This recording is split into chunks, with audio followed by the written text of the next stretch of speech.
the most natural thing to do and the most difficult thing to do in this world is to know who you are and to be yourself. This is kind of a grieving because it's almost like It is the old you has to die so the new you 100%. can come out. Somewhere along the way, you're like, but that ain't me. I don't fit in that neat little box. And I don't want to fit in a box. I want to explode the box. I want to do my thing. I want to break all the rules, right?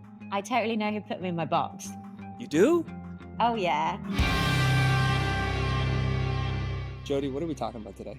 We're talking about personal brand Jodie, and you are going to tell me everything I'm doing wrong, slash, how I should think about doing it right. And I'm going to be a willing student. I'm going to hide nothing. I'm going to be completely open with everything. And sometimes you're going to ask me really big questions, and I'm going to ask for smaller questions. And sometimes I'm not going to have a clue. And sometimes I'm going to know what I'm talking about. So we're hopefully going to go from there. Okay. That was a long way of saying we're going to talk about you today. Yes. Yeah, let's do it. Yes. Which I'm happy to, by the way. Okay. So, where do we begin this conversation? Well, I found it really interesting when we talked last time. Maybe it was off air, and we were talking about the idea of what is a personal brand? What does it mean when someone has one? What does someone think is a personal brand that actually isn't a personal brand at all? And I loved what you said around a part of the definition that you gave, where a personal brand is a king or queen maker. Because I think that's what it is for me as well. It's not the idea that you're out there and you're getting famous and getting likes and getting known in the world. It's more that you're getting known for your work because of the difference your work makes for other people, because you could also make other people rich and famous and whatever they want to be. So I think that I wanted to basically ask you about how I do that, or how you would advise someone at like my kind of stage, how they would make sure that they are going in that direction for their own brand. Let's rewind a little bit. So, if we talk about brand, I really do like Marty Neumeier's definition of brand, which is a person's gut feeling about a product, service, or organization.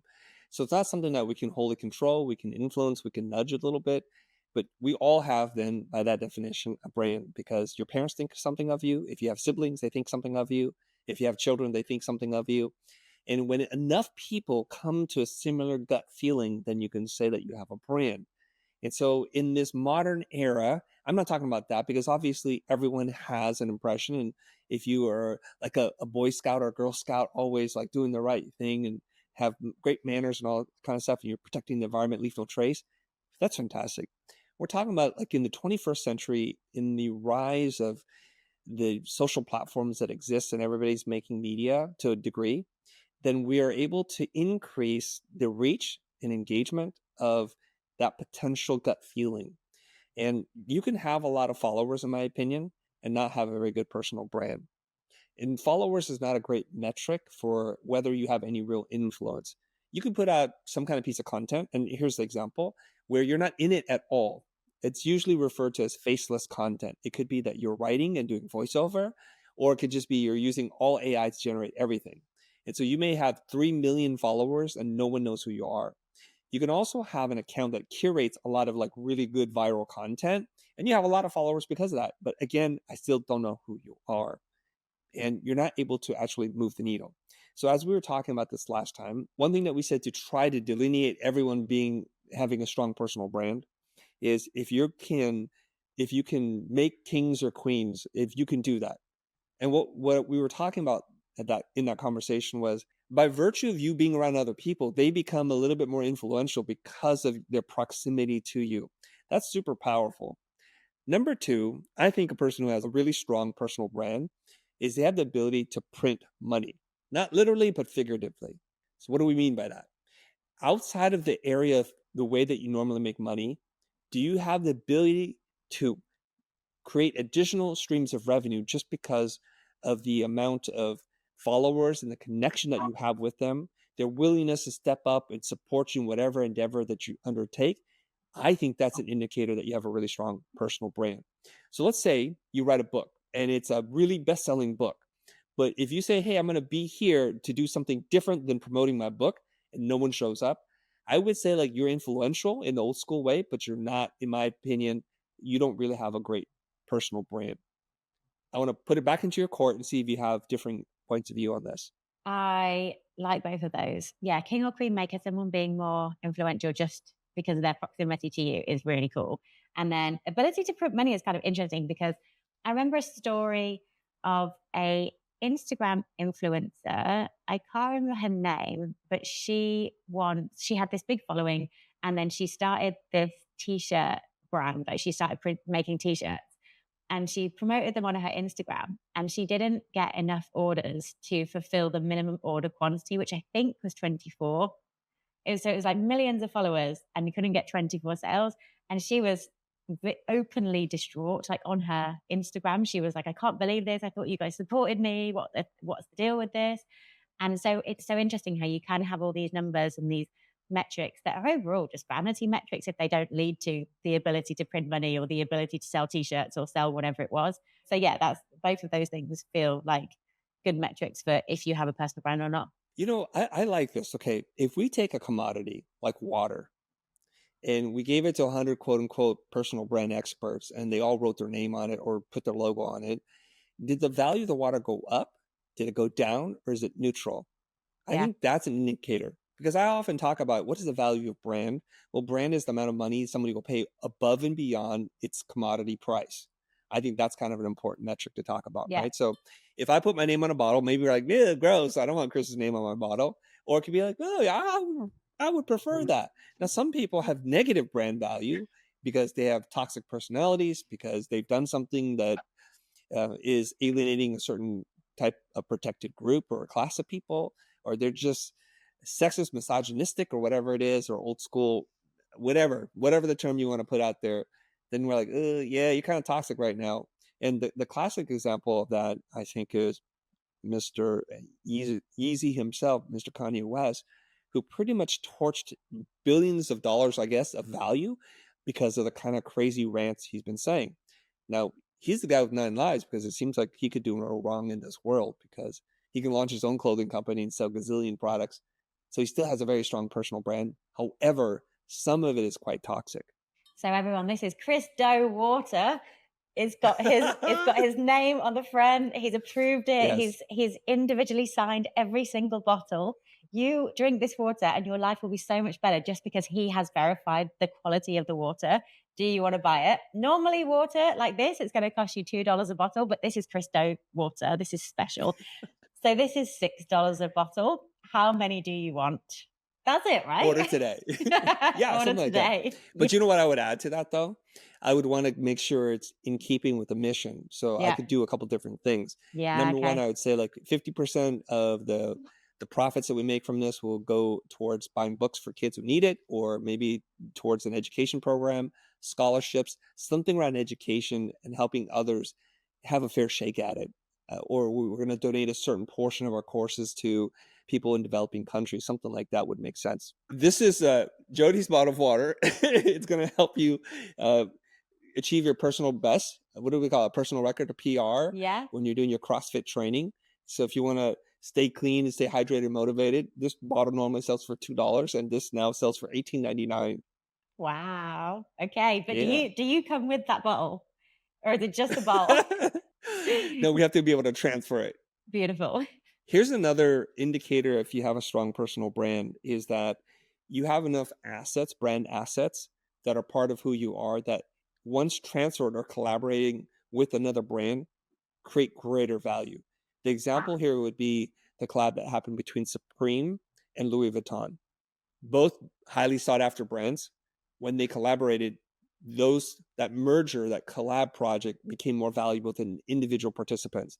So to this very day, if you were to find something on a secondhand site, a Supreme LV piece, it sells for more than what the LV equivalent new today is, which is pretty wild to me. It's almost like why I Yeah. think about this with vegetables a lot because, like, a vegetable is just a vegetable, but as soon as it's like chopped and it's in a can, or as soon as it's like in syrup or it's got salt added or something, it's like it then costs more just because it's not just in its purest form. But I love the idea that someone with a strong personal brand could take something like water or a vegetable or something really, really basic in its purest form and then add value just because of who they are. It's like they're the salt, they're the syrup, they're the can, but they're just the person who's doing other stuff and then putting their name to it. Yeah. Powerful. You're familiar with Rory Sutherland, right? Yes. So he has this line. He says, "We don't value things, we value their meaning." what they are is determined by the laws of physics, but what they mean is determined by the laws of psychology. So it's all about what we think of something versus what it actually is. So water's water. Maybe the pH balance is a little bit different, but we're buying so much more than the water. We're buying what it means to us and what kind of world we want to live in. So at Coach Fox, my company, we had something similar where we were all about talking on the homepage about how easy it was to set up and how it took hardly any time. And then we realized that actually the type of customers that we really like and really want, like coaches with content, they like the idea that they create something of value and it does take them a little bit longer. Like they're okay. They're not scared about putting the time in because they're like, no, I've already written a book. I've already done all this stuff. I identify as being the kind of person who spends time, is conscientious, and has a high attention to detail. So that doesn't scare me. And almost the idea that something is quick and easy makes them think, like, oh, no, that's not for me. And that's crazy because you always think, oh, make it faster and make it cheaper and make it more available. But some people don't want that at all. The perception thing really changed that for us. Yeah, the concrete example would be something like this. And somebody sent this to me the other day. They said it's like 99% germ free versus contains 1% germ. Like, which one would you prefer? It's like, Yeah. that's just kind of fuzzy, weird math, right? It's like, I would prefer the one that is 99% germ free versus the one that says contains 1% germ, even though What? mathematically it's the same. So that's about framing and positioning there. Now that we have some kind of understanding, and maybe if you're listening to this, you're like, hey, I have different points. Go ahead, leave it in the comments. We'll check it out. And we're just still evolving in our understanding of this. And I'm open to changing my mind or adding to how we define things. So let's get back to you, Jody. How do we tackle this?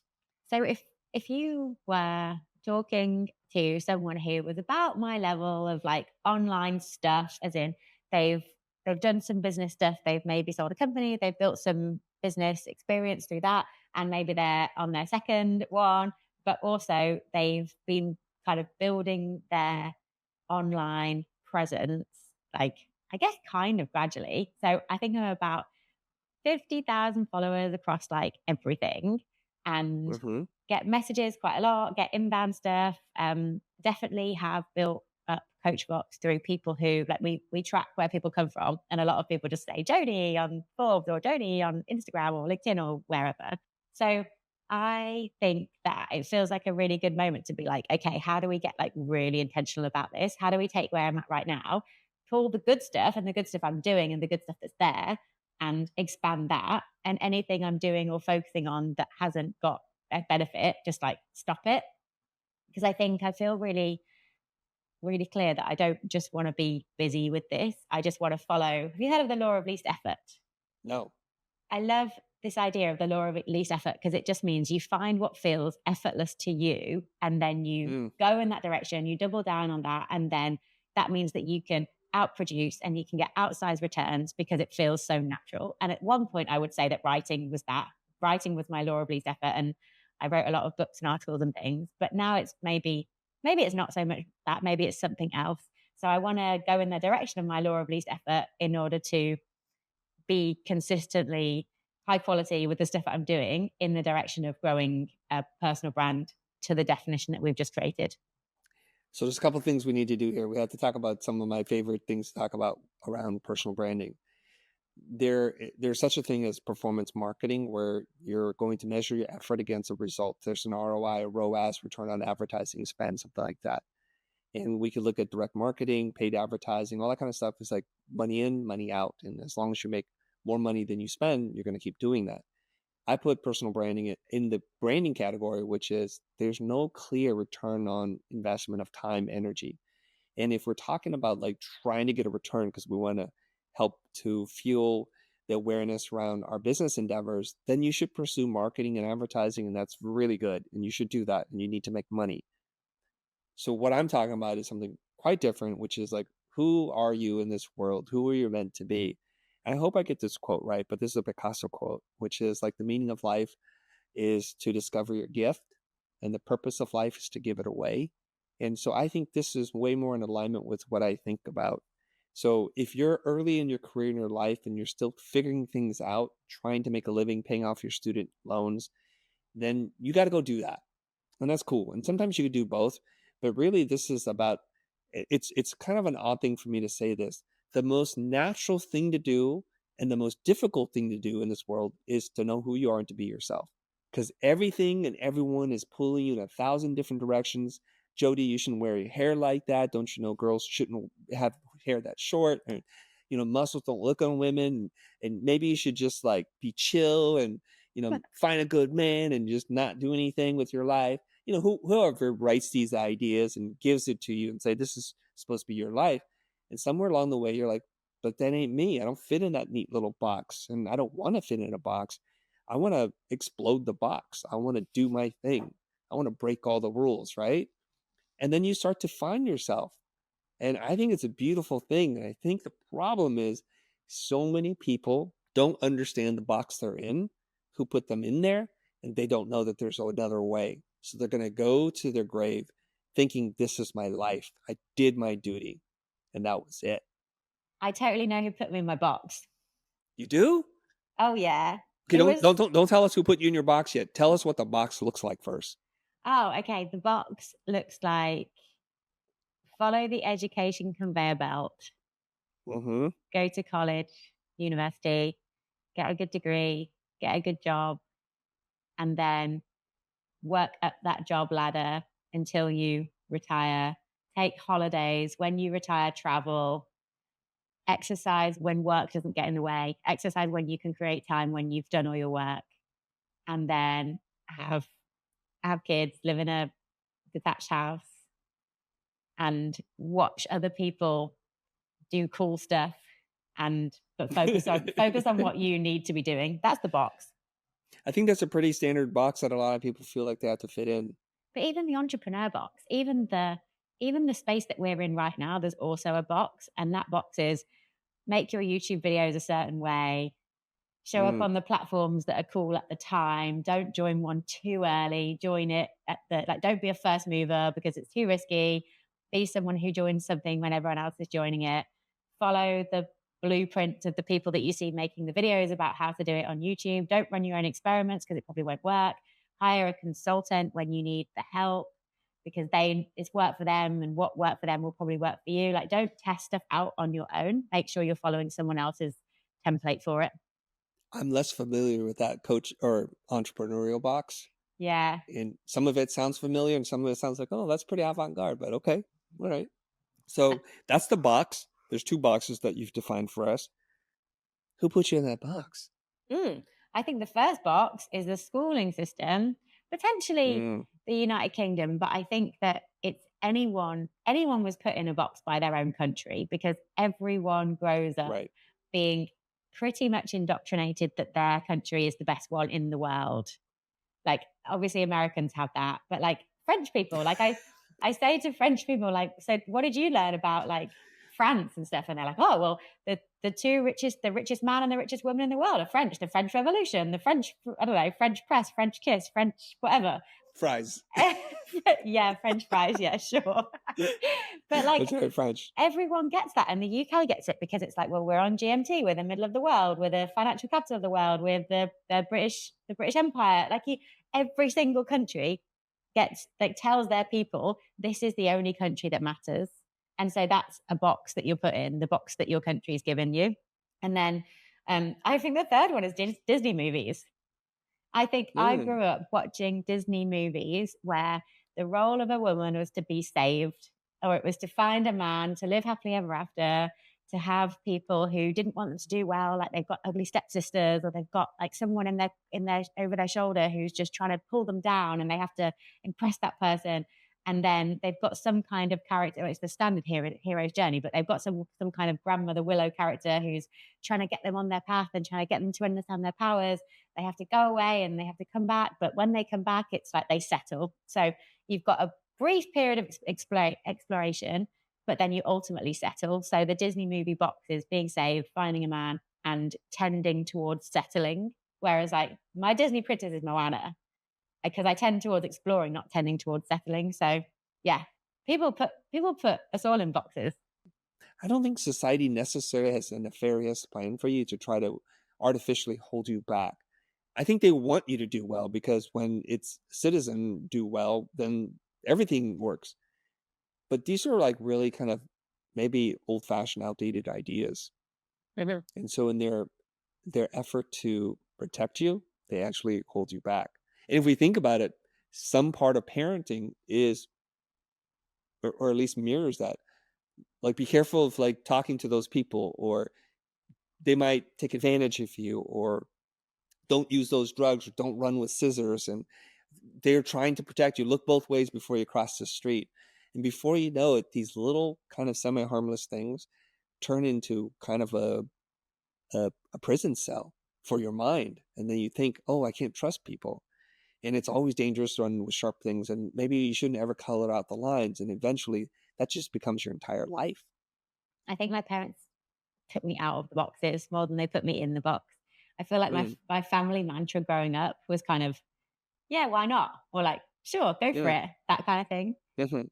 There was Hmm. actually one time at sixth form, I was choosing my A-level subjects, so the exams that you do in the UK when you're like 17 and 18. And my mom and I went to the sixth form open day, and we went into the economics classroom, and there was some of the older student, one of the older students was there, and he was talking to us about like, oh, do you think you want to take economics and what do you want to do? And he said to both of us like, oh, normally boys take economics and girls take business studies, so like you might want to take business studies. And me and my mom just looked at each other being like, ah, they don't know us. So I think there and then my mom decided that I was going to take economics. And actually I did really badly in economics and I should have taken business studies. I made the wrong decision. He was right. But yeah, it was like a red rag to a bull. It was like, no, you've gotta like this is not the way. This is not the way of doing this. Okay, so Jody, if we're sitting here talking about helping you to figure out who you're supposed to be in this lifetime, what makes you uniquely you, the thing that you're most naturally able to do, is that the pursuit that we're going to go down? I feel like I have an idea of that. I feel I like I think so don't too. totally know how to translate that to a like personal brand online presence in the best way. Or like it more like I have a theory and I want to get a kind of just like get a second opinion or get like a Okay. the ideas. Like I really love the question, what would you do if you were me? I always feel like everyone should ask that to their closest friends because their closest friends Um, probably want to tell them just like what they think. And the people who want the best for you and who are smart people probably do have really good ideas and would answer that question really well.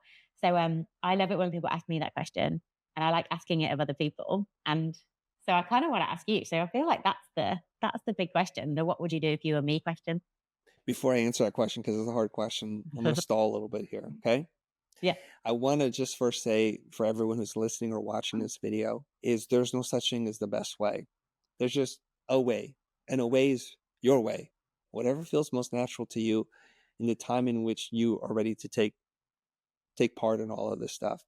If you are a person who has done a lot of introspective work, been coached, taught, mentored, gone to see a therapist, you start to have a pretty good dialogue with yourself. You know your wants, your ticks, your values, your belief systems. Maybe you don't know everything, but you know enough. And I think that's a good place for us to start. And if I were you, the little that I know about you, you like to write, you like to travel, you're a bit of a nomad, and you love fitness for whatever reason. You really like fitness, and I start to think like, where do all those things overlap? Because when I stack my passions, my hobbies, my interests, and the things I'm good at, I become like super powerful. There's a term that I've learned from people in the fitness space. I think it's called stacking, where you take different supplements in a certain way that really optimizes your nutrition and your health and your physical fitness. If you're able to take as much of you as possible to put into the things that you do in the kind of the best possible hybrid, that would be you living in your purpose, exploring your gift, and sharing with the world. Do you think you know what that is? Then yeah, I think my stack is yeah, really like writing, have an outlet for Mm-hmm. writing in a way that I could like if I wanted to sit on my Forbes column and just write article after article after article, I could probably do like 10 a day and just keep going with that. Wow. And then I really like stuff like this, like being on camera, chatting about interesting stuff with interesting people. That's a really big interest that I feel like I don't know how good I am at it, but I feel like I'm getting better at it as I do more of it. And then Hmm. after that, it's like a massive interest in people. I think I'm about 100% extrovert and I just really like people and Mm, understanding them and talking to them. I have quite like I'm really big on systems, processes, principles, values. The idea that if you have this set of rules that you live your life by, you can just take all thinking out of it and you can just live by those rules forever and ever and ever. And then you get to all your goals because you're just following them. Almost robotic like, but in a way that feels really good. I really like the intersection of creativity and systems because I feel like I put systems around my creativity, which allows me to be more creative. Like I always wake up with a plan, but I'll put like an hour of boredom in my calendar or an hour of staring into space or an hour of like creative work. And I'm okay with creativity being in a box, kind of. And what else is in my stack? now, just for clarification, it doesn't have to be anything you're good at. It just could be something that you're really interested in. Oh, okay. And then I'm just interested in AI. Like at the moment, that's where I'm geeking out.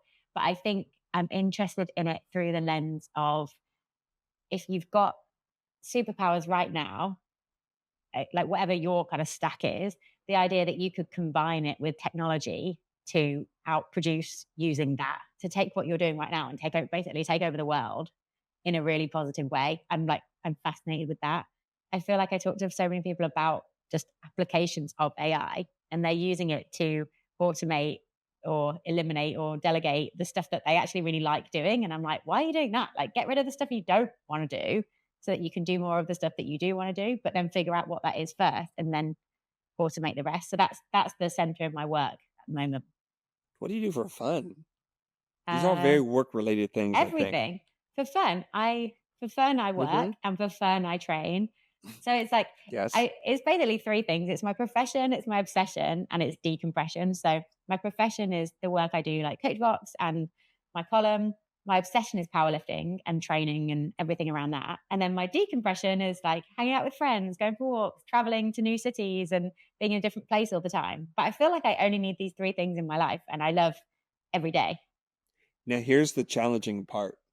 If I were you, I would make a long list of everything that I love, things that give me joy, things that I'm good at, things that I'm experienced in doing, and just a couple of weird things to throw in there just for fun.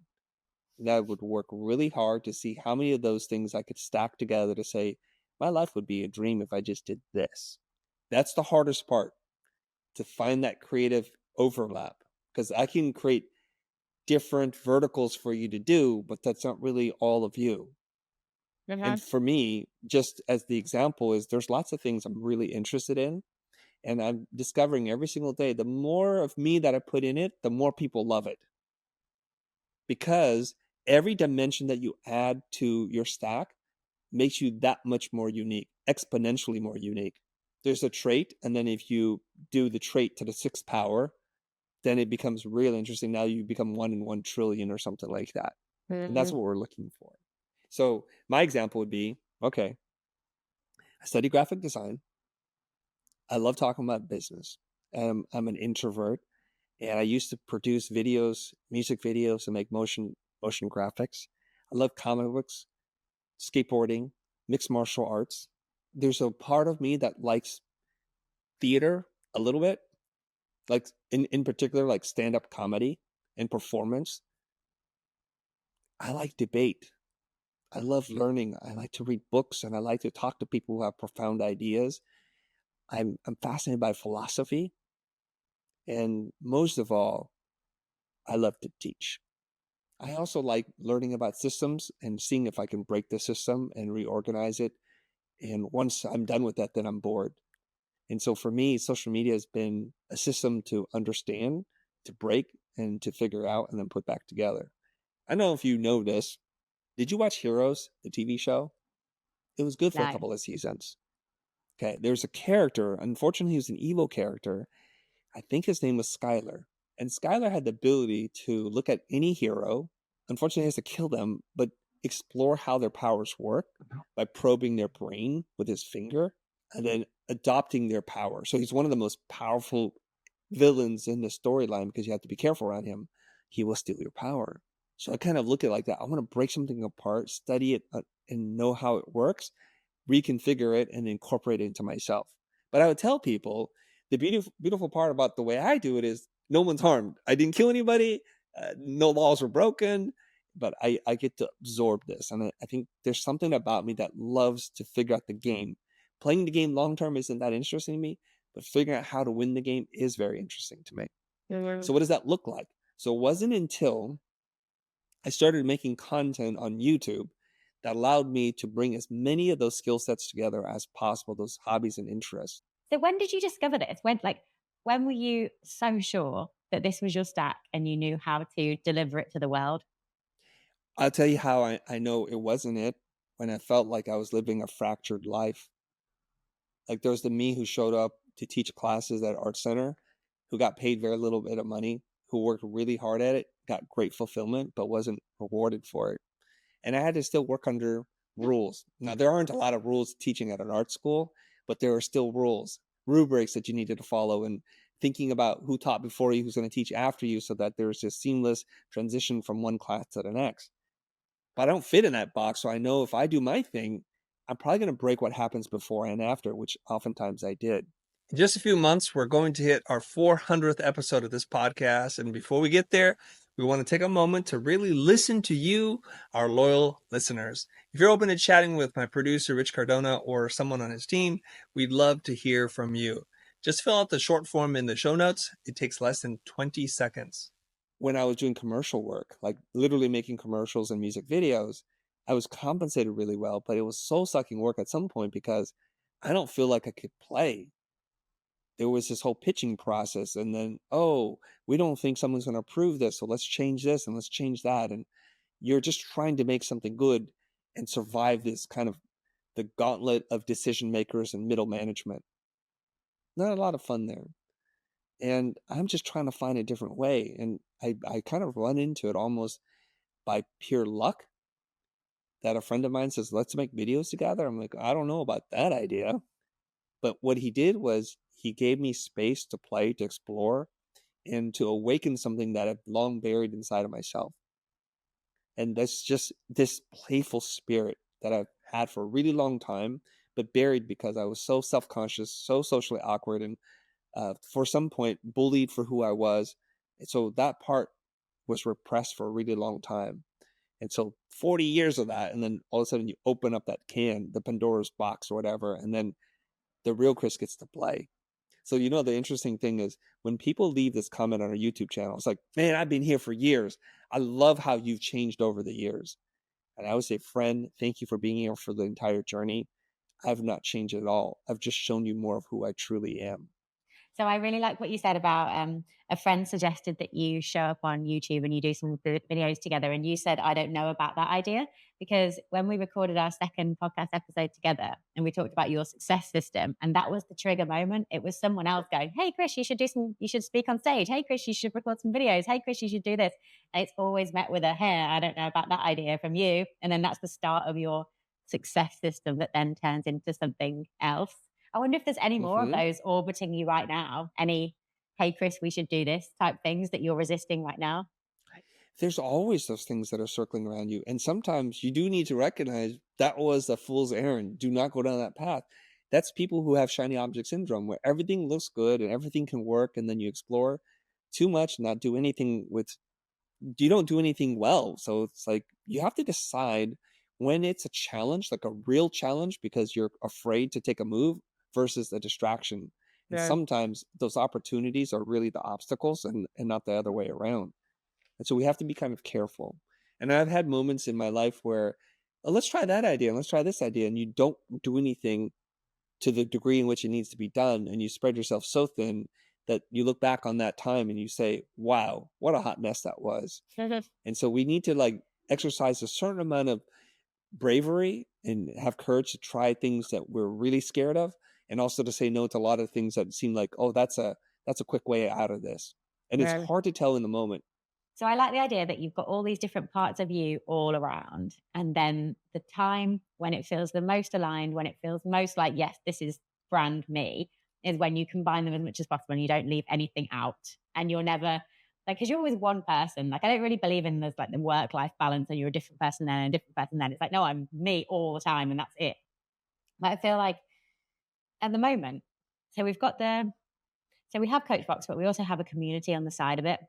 And that community, I feel like, is where so many of these things combined. And I probably hadn't realized it before, but because it's a community of coaches, and I really like hanging out with coaches because often they're very self-aware and very open to like debate and discussion and don't really like small talk. And so it's like, I feel like that's kind of my kind of people, but they're all in the community.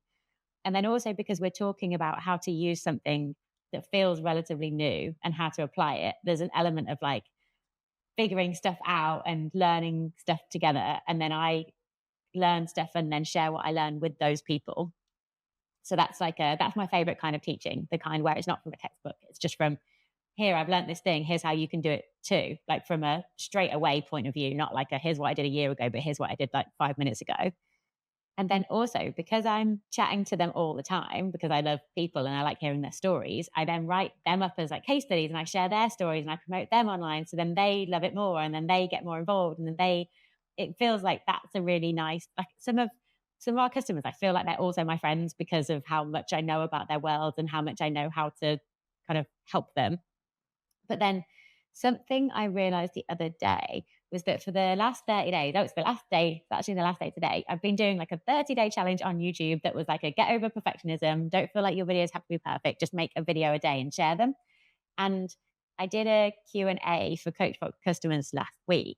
And on there was like 5 people who said, oh, this YouTube video that you did the other day. And I'm like, hang on, you're watching this? And it's like all my YouTube subscribers are also my customers as well. So it's like those two, I didn't realize that those two worlds were combining, but that felt really cool because then it's like stacking up the same people with different stuff and getting more close to them. So maybe there's something in that because it fits that criteria of like lots of me into one thing that then means it's more valuable, that then means it grows. So I drew on my notebook here. Let's see how many bubbles here. At least 10 bubbles of the things that you said that you're interested in or that you're good at. So I'll tell you, we can run the test right now. When you're training to do weightlifting for a competition, how much of you is showing up for that? Of the 10 bubbles, you think? For powerlifting? Yeah. Quite a lot. Yeah. Quite a lot of them because... Okay, tell me which ones. I don't know which bowls you've got down. So it's like exertion or it's kind of self-development in some way, which I guess crosses over both business and sport. I don't think the teaching element comes into there because I don't really teach other people's stuff, although I probably pass on like the mindset lessons. Visualization is a real big part of my training because I'll visualize every single lift before I do it. And I use that a lot in business. But none of those things you said before, by the way. No, I don't. So I'll go over the list. Okay. Yeah. I believe you training only fulfills 1 or 2 of those 10 bubbles. Yep. Does your training involve AI? No. Does your training involve writing? No. Does your training involve a system? Possibly. Yeah, massively. Probably not automation. Unless you're making content about this training thing I haven't seen, no. No. What level of creativity are you bringing to training? I don't know. Are you creating space to be around lots of people as an extrovert? Yeah. Are you using your skills as an entrepreneur while you're training? No. In powerlifting? No. That's what I mean. Yeah. Right? So that's your craft. That's what you like to do, but it's not brought in. Like you say you love to travel too, so let me put that there. So what we're looking for is a way to bring this together. And I'll show you what I was thinking, okay? I'm not saying this is what you should do tomorrow because it's probably a really bad idea. Put that out there. Okay, let's say we want to build everything around your training. Why aren't you making content that uses AI? That then you have meetups where people train and learn with you, these coaches, because that involves the extracurricular activities that you like to do. So you're like, for me, I'm an introvert. So the idea of like being around lots of people is not one of my fun things to do on any given day. But what if you traveled from city to city as part of a circuit where you're training. Come train and coach and learn AI with me. And we're going to get shredded, and we're going to shred the machine too. Maybe there's some metaphors, or, mixed metaphors that we can use. And we're all going to publish or write an article about this, or Forbes is going to be, there's all these things that you bring together. So it's like your best day ever, every day of your life. I feel like I live the best day ever every day of my life, but my work and Then fitness you're are here. like more, yeah, but work and fitness are kind of separate. I don't know. So the business, even though it's Yes. coaches, they're not fitness coaches, they're not health coaches, they're like business coaches, marketing coaches, everything else. So it's Hmm. not like as that's not super aligned. But then, But wait, hold on. The one rule of brainstorming, you already know this, is no buts, just yes and. okay. You're giving me a lot of but right now. Okay. um, And okay, if we okay. say, like, if you went travel back in time, you told young Chris before he started making YouTube videos, these things aren't really aligned, Chris, doing this and that. I'm like, oh yeah, you're right. I shouldn't do that, huh? Then I wouldn't be here. Okay. And I didn't know that these worlds are going to overlap, but I just had to take that stupid first step in the theme of being stupid.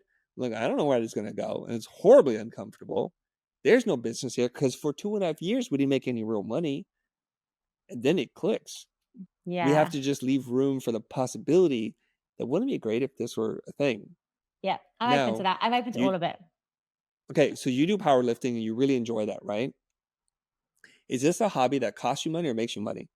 Cost me money. So how can we make it make you money? Do I need it to make me money? Wouldn't life be better if the things you love paid you? But I guess they do, but they're just different things I love.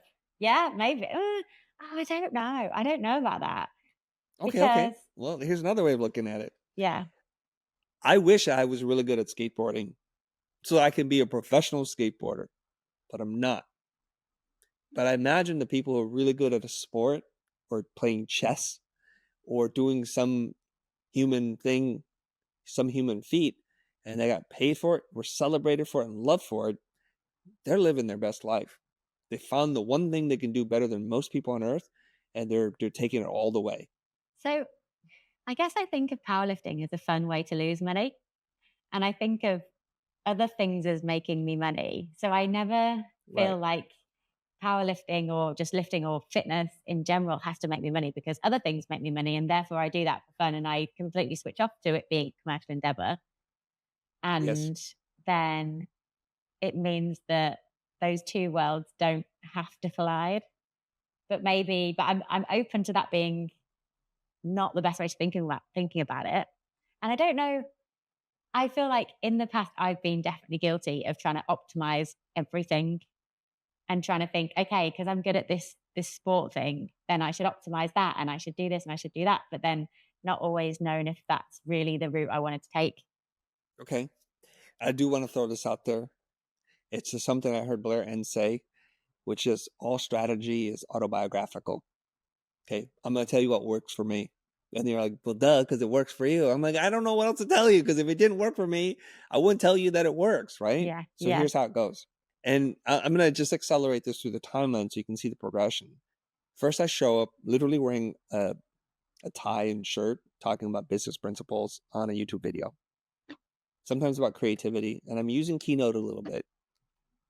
And if we start to step through all the iterations of me, now I show up in a skirt with a baseball cap, saying outrageous things all over the world in front of strangers and friends, and sometimes doing slightly awkward comedy in front of everybody. Sometimes to a room of 12 people, sometimes to a room of 1,200 people.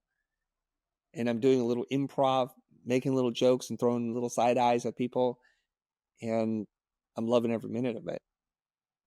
So there's this progression of how many different things can I bring into it. So now I can bring my interest in fashion, my love for comics and movies and cinema, and I can bring it all together. And it was tested a couple of years back when I was speaking to a room full of people in real estate and finance. When I was telling them about my love for these Marvel characters and how they shape my life and the meaning that they bring to me.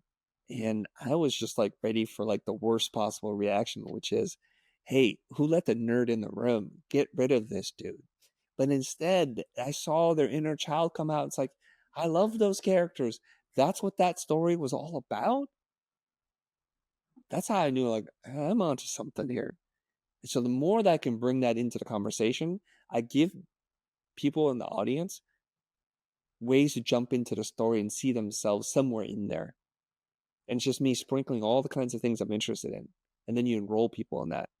I think that's the coolest part. So if I were you, Jodie, what I would do is figure out a way that I can write about the overlap between business, AI systems, and fitness and training, and design it so that I can perform, create content, and create excuses for coaches or entrepreneurs who are somewhat interested in fitness get more excited about fitness and business together so they can do more good in the world and also to be healthier. I wonder if something that has happened fairly recently has almost become something that I've assigned an identity or a meaning to when it shouldn't be. Mm-hmm. And that's that Mm. very often, because I run Coach Box with my husband who's in CrossFit and I am in powerlifting. So we often we kind of look like people often think that we work in fitness and they will assume that we work in fitness and we'll turn up to an event and they're like, oh, you're with Gymshark. And it's like, oh no, we run a software company. And it's like but hang on, you look like you work in fitness and you don't. And I almost wonder if I've seen that as a bit of a source of pride, like as in, oh, the goal is to look like you work in fitness, but you don't. And that's cool because I like that as a kind of goal for life. But I wonder if I'm almost taking it too far. And I'm like, no, no, I really don't work in fitness. And then it means I've closed off the idea that it could be involved in work at all. Hmm. So people are reading you in a certain way and putting you in a box that you're like, wait a minute, do I need to be aware of this? How do I want to show up in the world? Kind of. Yeah, I guess so. So if I'm Yeah. being put into a box of, Okay. oh, I'm assuming you work in fitness because you're in shape. And I'm like, no, you can be in shape and run a software company. Like not every successful business owner has to be like disgusting. Doesn't work like that anymore. Okay. I so There's a lot you so could do with this, by the way. yeah, okay. So I think Yeah. there's something in the idea that I'm like, I fundamentally believe that you don't have to work in fitness to look like you work in fitness. Yes. And if you work in fitness, maybe you shouldn't look like you work in fitness. Yeah. So I like smashing stereotypes. I really do. I like to play with people's perception of who I should be. And I like to push their buttons a little bit because I want them to challenge their own thinking. So you have a classic case of mistaken identity. You just need to embrace it. How? How do I do that? Okay, what you do is you take a negative and you turn it into a positive. So what are some of the things that people say to you about a mistaken identity? Like who do they presume you to be? What are kind of things they say? People in gyms often think I work there because someone will come in and they'll be lost and I'll be like, hey, how's it going? And they'll be like, oh, do you work here? And I'm like, oh, no. And I actually only joined yesterday, but I'm just friendly. I just want to help. Um, Something like that. Yeah, okay. Do you ever play a joke on them? Like, yes, I do. What do you need? Yeah, I've signed up. I've actually sold memberships before to those kind of people because I'm like, oh, do you need a day pass or do you want to join for a month or whatever? And then after that, they realize that I don't actually work Right. there. People always ask me if I've just been for a run, and I'm like, no, I just wear workout stuff all the time. Believe it or not, I've been asked that question too. Have you? Yes.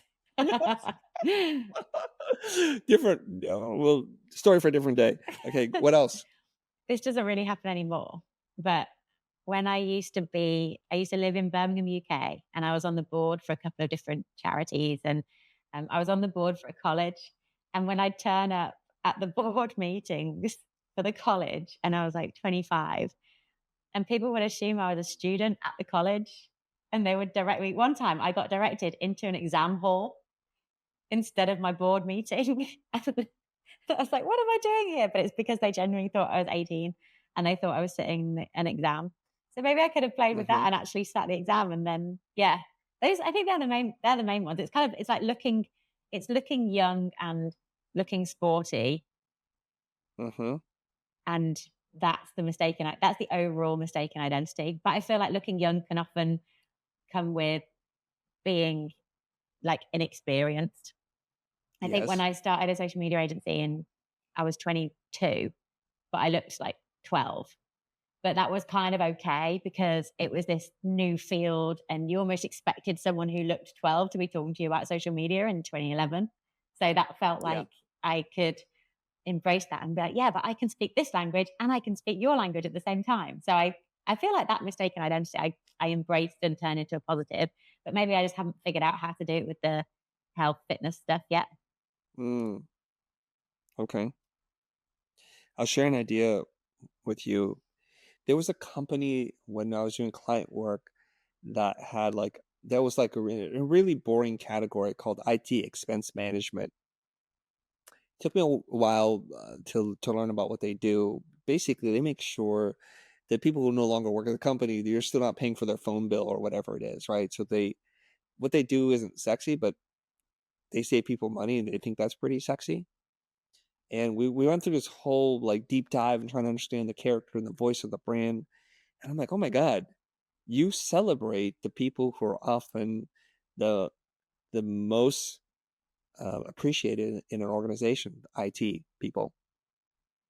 Because IT people are the kind of people you only blame when things go wrong, and when things are right, you just say, "Of course, it's supposed to work that way." So we need to celebrate them. And so we were starting to talk about like in every modern company, the IT people, the CTO, they're not just the heroes or the superheroes of the company, and they're so misunderstood and underappreciated. And so one of the lines that we came up for them is with their software, with their service, you have super fiscal vision or something like that, or fiscal fitness. And so we're playing around with words and kind of like there's this exercise I do with people. I'll just say, tell people what you do, but literally hold your tongue while you're talking. Physical fitness. And and you say it the wrong way. You're like, wait a minute, what else could that sound like? So you want to mishear words and play. So I think it's a beautiful thing if you walk around in your tank top and people are like, oh, you're like the Gymshark brat, or you're like a gym bro, or whatever they call women, or, whatever kind of derogatory, dismissive thing that they say, that you take that and you flip it and you make it an advantage. That's the beauty of working on your personal brand. So, like, I acknowledge that, but yes, and I upset your expectation. I disrupt it. Things like six pack, or I give you delts, or whatever it is, or I make sure your company's juiced up on whatever it is. I'm Yeah. glad you asked. So Yeah. you play with it, you absorb it, and you could take something like, yes, we're all about HEH and PEDs, and then you just change the acronym. There's something about the idea that coaches using AI are kind of on steroids. Like there's something there Yes, that there's it something gives there. you. It's like, That expression on steroids. or like it's your performance enhancer, or like, but then that's quite, I mean, and yes, and that's like, Thanks for following the rules. yeah, I know. Yeah, something to do with sport, health, fitness, peak. It's like peak performance. I bet you if you jumped into one of your AI engines and said, I want you to work with this acronym Mm. and make it mean something like this. Give me every version you can come up with. It'd give you some versions, but it's the intentionality behind this, where you take a stereotype, something that could be seen as negative, Mm. and you modify it somehow. And that becomes a really ownable thing that is very memorable. And that's what we're looking for. So I think I might have it, maybe. What is But it? so I heard someone say the other day the idea that the more we use AI, the more time we've got to be interesting because all our boring work is being done by the robots. And I love that. But I also think that the reason I look this way is because I train so much. Like I train cardio and weights like once each per day. But the reason I can do that is because I have figured out how to use AI in my business. So it's almost like you can also look like you work in fitness if you do this stuff. Mm-hmm. It's not Mm-hmm. necessarily about the kind of performance enhancing or anything like that. It's more about the time. It's like the time that you have available. Because the biggest reason people have for not focusing on their health is that they don't have the time. But now you can have the time. So I feel like it's almost Yes. it's not necessarily that sport is part of my work. It's that I have time to do sport because I've got AI helping me with my work. And I love the idea that we could do this actually in the Coach Box community, because sometimes I'll set up in a new city, like I just got to Dubai, and I'm messaging in the community and I'm like, hey, who's in Dubai right now? And then I meet people there.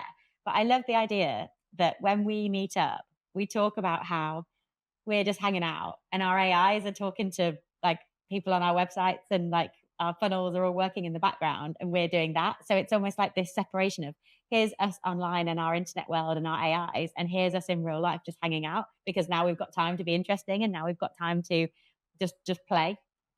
So usually these ideas are hard to come by. They don't just miraculously appear in one conversation. That tonight when you go to bed and you're like, what the hell do I do with this? And you just cook on it for a while. Yeah. And maybe when you're doing your 1000 squat or whatever you're going to do, like, wait a minute, I think I got it. It's this weird thing. And then it'll just be the most obvious thing. You slap yourself in the head like, why didn't I think of this earlier? Yeah. Then you know you got it. And then Right. you play with it and you massage it and you hammer it, and then you try it on for size in a bunch of different ways. And then when you know you got it, you're like, this is it. I can build my entire identity around this. This becomes a very quick story that I can tell to people. And it's like one of these repeatable stories. So when I talk about personal branding, before anybody knows anything about you, the first thing they know is your name. You're Jodie Cook, I'm Chris Doe. But that doesn't mean anything to anybody unless you're like Cher or Madonna or The Edge or whatever, one of those. But you know what? Those are names they made up. Lady Gaga is not her real name. So I'm like, is it reserved only for pop singers? Can't you and I come up with our own nickname that then becomes this identity that is really clear? Because there was a name that we're given by our parents, which has meaning in itself. But what if we come up with our own name like The Rock or Stone Cold or The Snake? It would say something about who we are. And it would be this very portable, efficient delivery vehicle for what our essence is. So that's why I like go around. I'm like, yeah, I'm a loud introvert. Like, I understand. I think I know what that means, but let's have a conversation around that. You're like the loudest introvert I know. I'm like, great. It's working for me. And so everybody should start to think about, like, once they figure out who they are and an identity, they can then reveal all of themselves or as much of themselves as possible to use that. And it usually works better when you take a negative and you turn it into a positive. Because everybody can say positive things like, I'm creatively innovative. I'm like, boring. Yeah. But when you can take something like that's PED or HGH or one of these other things or on steroids, something, Yeah. and you use a little spark of imagination and creativity and you mix it up, maybe it's not the like brand new to the world, but it's kind of brand new to your space, which is good enough. That's what I would do if I were you, Jodie Cook. Thank you so much. Right. I'm going to think about this when I'm doing my Yeah, 1000th yeah. squat. The answer is going to come to You're me. 999, 1000. Wait, I got it. Yep. It's going to happen. Yeah. Amazing. Yeah, I think so. You could talk about reps. You could talk about personal best, PRs, personal record. There's a lot of sports, fitness, personal training, weightlifting things, powerlifting that you can use, and then you can build a whole system around this. Okay. Like everything you teach can fit into this theme once you have that core idea. So I feel like the main message that I've got, yeah, it'll come Yeah, out. It'll for sure come out. it'll But come out. the main message is take everything that you love, everything that you're interested in, everything that you do, take your stack, figure out the ones that aren't involved in your world right now and figure out how they could be, because the intersection of all those amazing things is what creates your personal brand. And then it's basically being more you, but More you. not leaving out anything, even when you think you've got a reason for leaving it out, because the reason that you've got for leaving it out is probably stupid and potentially wrong. But also on the as a kind of yes and to that, it's there is no right way to do this. You could make anything work. You just need to pick it and go in that direction and not give up along the way. Yeah. There's an artist who sent me some handmade art, and he wrote this story, and it was all handwritten, and it was really amazing. And he had this line in it that I thought was so amazing.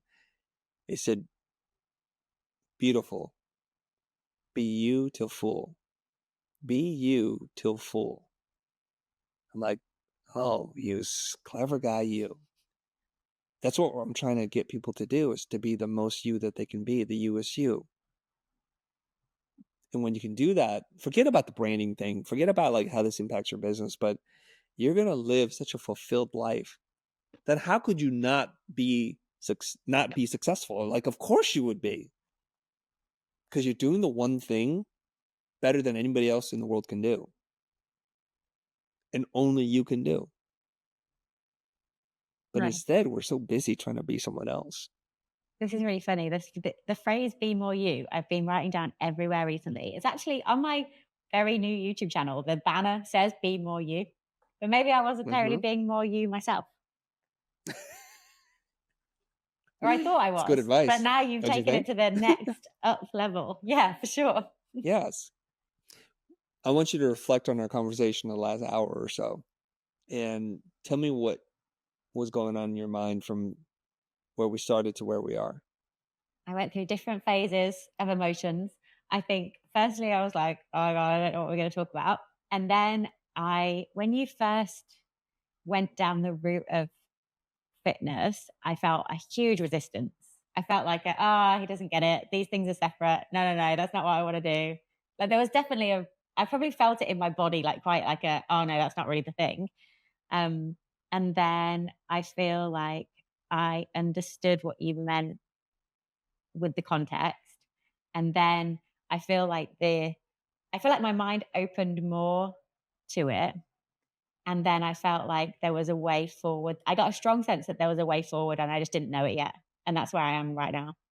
So we've been on a Mm. journey. I've been on a personal journey in the last hour for sure.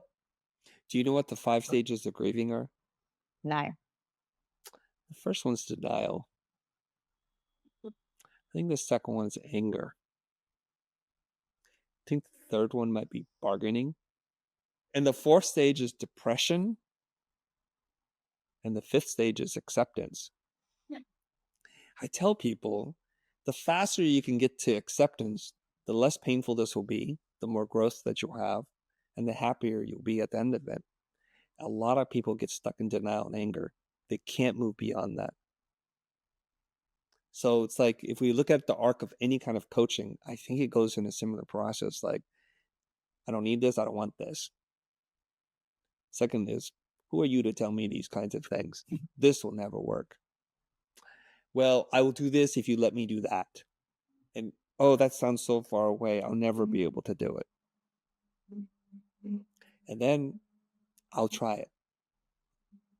So when we were reflecting earlier on our second ever podcast conversation together, and you're like, tell me what the secret sauce is.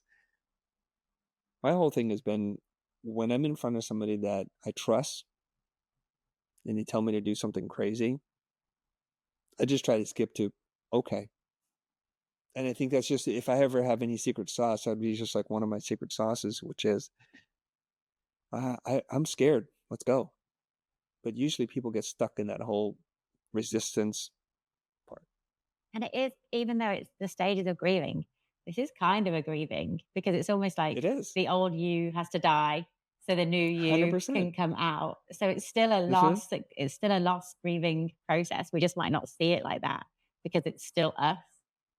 Like we're still alive. It's just like former us is going. Yeah. And a lot of stories are like that.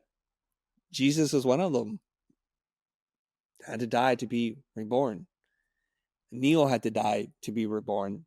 There's something about the death of our old identity that gives life to our new identity. I look forward to seeing what you come up with. And I'm not just saying that to Jodie Cook. I'm saying that to everyone who can hear this and watch this. Hopefully you got some value from this conversation and you can see yourself maybe in our discussion here. And I'm going to tell you this thing. I can't promise you that you'll find it. But if you put in the effort, the probability goes up much more.